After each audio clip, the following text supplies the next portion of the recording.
The FAMAS, the fastest assault rifle in the game. Is it as bad as it was in Battlefield 3? Well, no! Surprisingly. In fact, I think it is an amazing weapon to use in all kinds of close quarters situations. This little Frenchie will tear up enemies left and right in close quarters faster than any gamer can type GG! And I found it to actually be quite effective at medium ranges as well. But how does one master this French beauty? Well, let me tell you all about it in this video, but first, let's have a look at some weapon stats. The FAMAS does a maximum damage of 25 and a minimum damage of 18. The damage starts dropping off at 8 meters and comes to a complete stop at 55. It has an extremely fast fire rate of 1,000 rounds per minute with a muzzle velocity of 630 rounds per minute.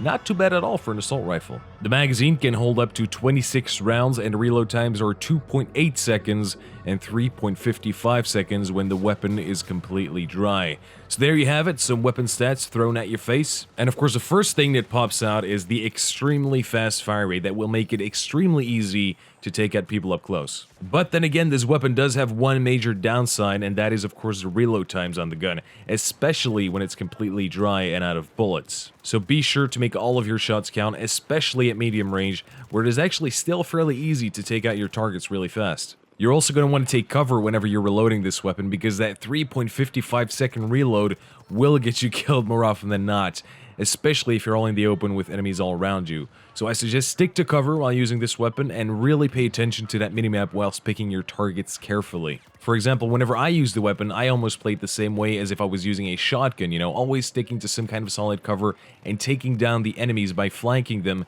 and only exposing myself to a bare minimum. You really want to be careful when you're picking your targets, and if you do find yourself in a situation with multiple enemies in your vicinity, pick them off one by one instead of just firing at everyone at the same time. Again, this weapon only holds 26 bullets in the magazine, and with that 1000 RPM, the chances of you surviving a gunfight with multiple enemies are almost non-existent. Now let's go over some of the attachments for this rifle and what I think are the best ones to use. To control some of that first shot recoil, I would recommend to use the angled grip, of course. You really won't have any advantage using the stubby or potato grip, since you're going to be tab firing and burst firing this weapon most of the time. I would recommend you to equip a laser sight on it. That always makes the gun a little bit more accurate if fired from the hip, which is what you really want on the FAMAS. You can always equip the compensator if you want to take away a little bit of that horizontal recoil, but it's definitely not a must. And again, if you're burst firing this weapon, you will not notice much of the horizontal recoil. I have to be honest here, you know, this weapon really surprised me. I was not expecting it to be all that good.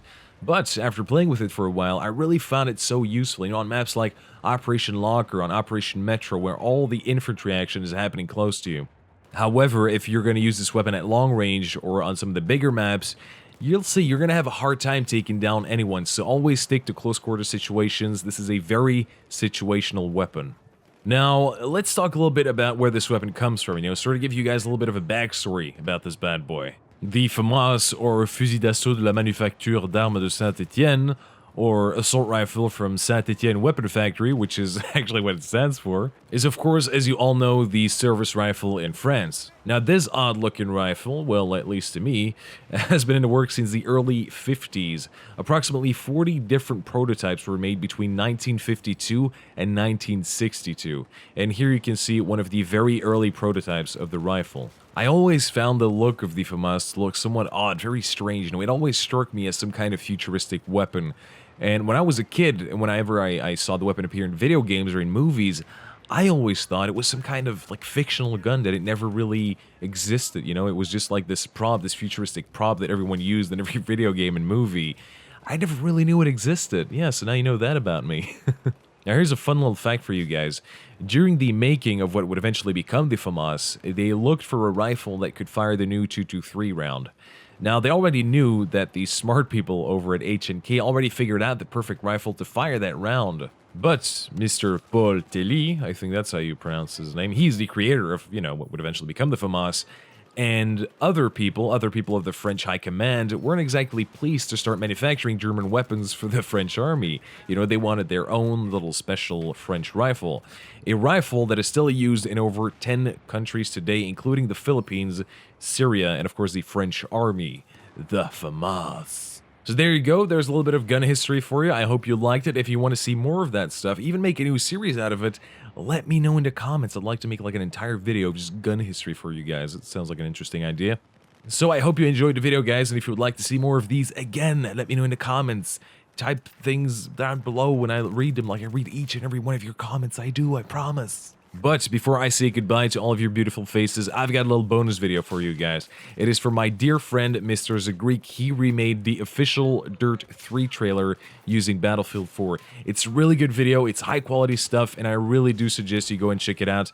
I'm sure you'll love it. Thanks for watching, guys. Be sure to check out the bonus video. Be sure to leave a rating as well. I'm Dolce, and I'll see you in the next video.